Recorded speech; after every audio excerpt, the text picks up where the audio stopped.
Então você está querendo aprender como é feita uma análise vertical e horizontal no balanço do Excel com uma empresa real listada na Bolsa de Valores. A análise horizontal e vertical representa o ponto de partida de toda a análise financeira. Elas te ajudam a destacar as mudanças mais importantes nas demonstrações financeiras. Depois de verificar as variações das contas, você pode aprofundar a sua análise buscando entender os indicadores e até fazer projeções. Vamos entender as fórmulas usadas nas análises e depois colocar a mão na massa com os balanços da empresa CIA, de código CIAB3. A ideia da análise vertical é verificar a representatividade de cada item dentro da estrutura da demonstração financeira.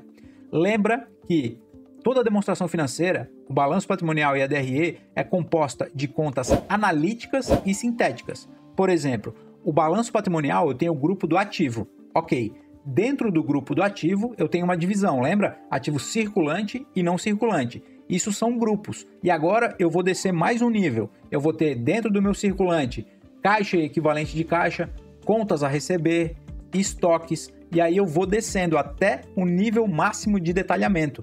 O que a gente vai fazer na análise vertical é verificar o quanto essa conta mais analítica, mais detalhada, representa dentro do grupo que ela está localizada.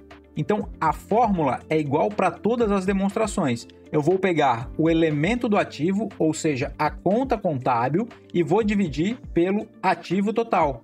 A mesma lógica para o grupo do passivo, o lado direito do meu balanço. Eu vou pegar aquela conta do meu passivo, o elemento do passivo, e dividir pelo passivo mais o PL, todo o lado direito. Aqui eu poderia até trocar passivo mais PL por ativo, porque você já sabe que ativo é igual passivo mais PL.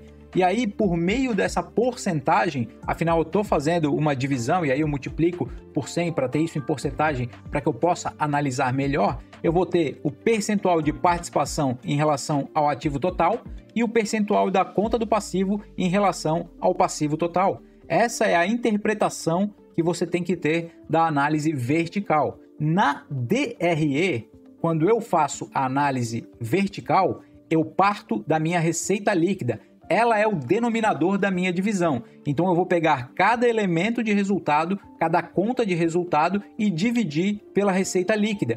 Logo, eu vou ter o percentual de participação desse elemento em relação à receita líquida. É bastante útil para que você entenda a estrutura da DRE. Lembra que ela é dedutiva? Logo, eu tenho uma receita líquida de 100 e aí eu vou ver dentro dos grupos da DRE qual que está consumindo mais o meu lucro. Ora, é a parte de custos, é a parte operacional, é a parte financeira. Já na análise horizontal, a ideia aqui é períodos. E aí a gente vai trabalhar com mais de um ano ou mais de um trimestre e comparar horizontalmente, período após período, como que essas contas estão evoluindo. De novo, por meio de uma fórmula. O valor da conta no período atual menos o valor da conta no período anterior, dividido pelo período anterior. Aí eu vou ter, naquele ano base, como que ela evoluiu. Às vezes, apenas olhando os números não te passa a grandeza real. Então, por meio da porcentagem, você padroniza tudo e consegue verificar.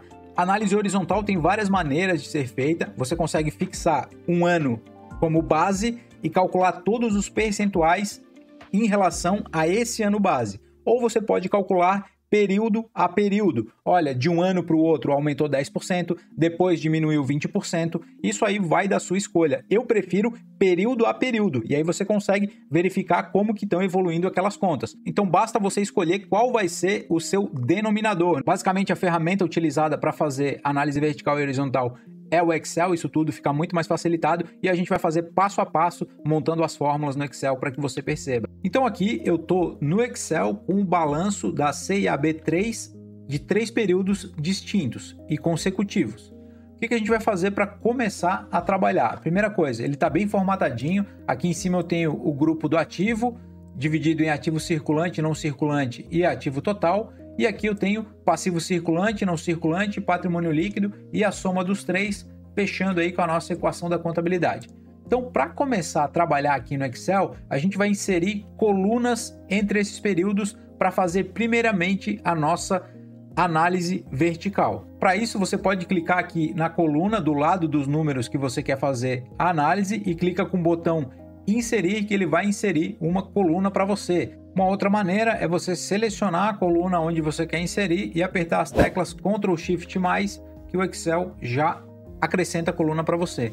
Muito bem, agora a gente vai colocar o nome da coluna, vamos colocar como análise vertical daquele período específico para que fique claro. Para otimizar o nosso tempo, eu já fiz aqui, ó, a versão final da nossa análise vertical vai ficar dessa maneira. A análise vertical de dezembro de 2019, análise vertical do primeiro trimestre e análise vertical do último trimestre. Então, o meu ativo total aqui, a gente já vai começar a fazer as divisões. Primeira coisa, você pode selecionar a coluna toda e configurar para que os valores sejam apresentados em porcentagem, certo? Como a gente vai trabalhar com porcentagem, fica mais fácil. Então aqui, ó, eu vou dividir o ativo total pelo ativo total e isso vai dar 100%. Essa é a base da minha análise vertical para o ativo, e para o grupo do passivo é esse passivo mais patrimônio líquido.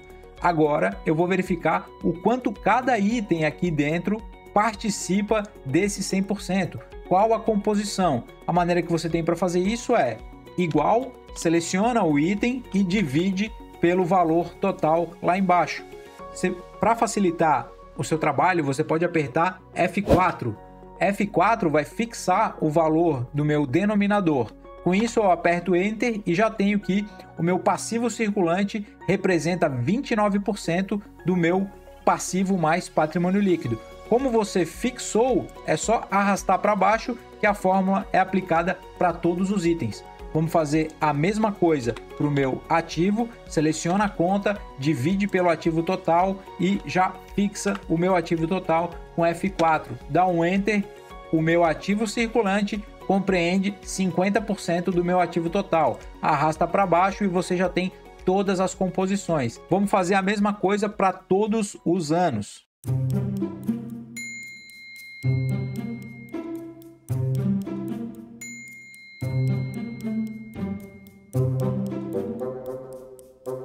Pronto, a gente já fez a nossa análise vertical, bem básica, bem simples, mas você vai ver como te proporciona uma visão geral das demonstrações financeiras. Agora a gente vai fazer a mesma coisa, vai inserir colunas para fazer a nossa análise horizontal. Então aqui a gente inseriu duas colunas e agora a gente vai fazer o que a fórmula manda. Igual, abre parênteses, o saldo atual menos o saldo anterior. E aí a gente está trabalhando com períodos, né? Estou trabalhando de um período para o outro. Essa diferença dividido pelo período anterior.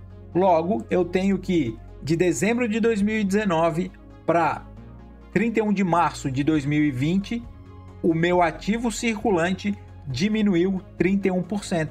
Como eu estou comparando contas da mesma linha de períodos diferentes, eu posso simplesmente arrastar essa fórmula aqui, que o raciocínio segue o mesmo para todas as linhas que eu colar essa fórmula, certo? Então eu vou fazer isso tudo para todas as contas do balanço patrimonial. Dessa forma, eu tenho pronta a minha análise vertical e horizontal. A minha análise vertical, essas três colunas aqui, está me dando a composição de cada conta dentro dos grupos, e a análise vertical está me dando a variação percentual entre um período e outro. Lembra sempre que os valores estão aparecendo em porcentagem, porque eu selecionei aqui no Excel para ele me dar essa informação em porcentagem. Dá uma olhada e verifica para mim o que chama a sua atenção nessa variação. Olha como que estavam as contas e como que elas terminam lá. A primeira coisa que chama a atenção é o saldo do meu caixa. Caixa equivalente caixa, 447 milhões em dezembro de 2019, passa para 279 milhões e depois passa para 1.259. Isso fica evidenciado na nossa análise horizontal com aumento de 350%. É uma mudança brusca e destoa dos saldos dos anos anteriores, concorda comigo? O caixa representava cerca de 7% do ativo total, depois 5% e depois ele passou a representar 19%. Isso chama a atenção. 19%, a empresa ficou líquida muito rápido. E aí dá para perceber que houve uma redução brusca também no contas a receber da empresa, que antes participava com 19% e agora 6%. Ou seja, será que ela antecipou recebíveis? Da onde que vem esse aumento repentino no caixa? Como que eu posso complementar minha análise e entender a variação do caixa do período? Se você falou demonstração do fluxo de caixa, você acertou. Dando uma olhada lá na DFC, eu vou ter que o caixa operacional foi negativo, a operação da empresa consumiu caixa no período em 93 milhões, o caixa de investimentos foi negativo também e teve um fluxo de caixa de financiamentos positivo, entrou dinheiro do caixa em virtude das atividades de financiamento. Financiamento lembra empréstimo, ou seja, a empresa com certeza deve ter contratado o empréstimo. Será que teve reflexo no passivo esse empréstimo? Tem que ter. A contabilidade está aqui para registrar tudo isso e você tem que entender. Dá uma olhada nas contas do passivo. Olha lá, a conta de total de empréstimos e financiamentos a curto prazo aumentou 108% e no longo prazo aumentou 61%. Já era bem representativa, com 23% do passivo total e agora foi para 33%. Veja que a estrutura de capital da empresa mudou também, né? A gente tinha um patrimônio líquido que representava 45%, ou seja, ela tinha 45% de capital próprio financiando as suas operações e agora, depois de todos os empréstimos tomados, ela passa a ter 40%, ou seja, a empresa pegou dívida para se financiar, para ficar líquida. E aí, no relatório da administração, a empresa esclarece que foi necessário ficar líquida nesse momento, até porque ela estava enfrentando dificuldades com a inadimplência de clientes, deu para ver o saldo de clientes diminuindo ali, e ela relata quais foram os empréstimos que ela tomou, a taxa de juros, e até apresenta uma informação complementar, que é o cronograma de amortização. A gente identificou que ela aumentou o número de empréstimos e ela identifica no seu relatório de administração quando que ela irá pagar. Eu espero ter te ajudado com esse vídeo. Na sequência, irão aparecer outros vídeos que podem te ajudar. Por aqui, eu agradeço por você ter assistido e nos vemos no próximo. Abraço!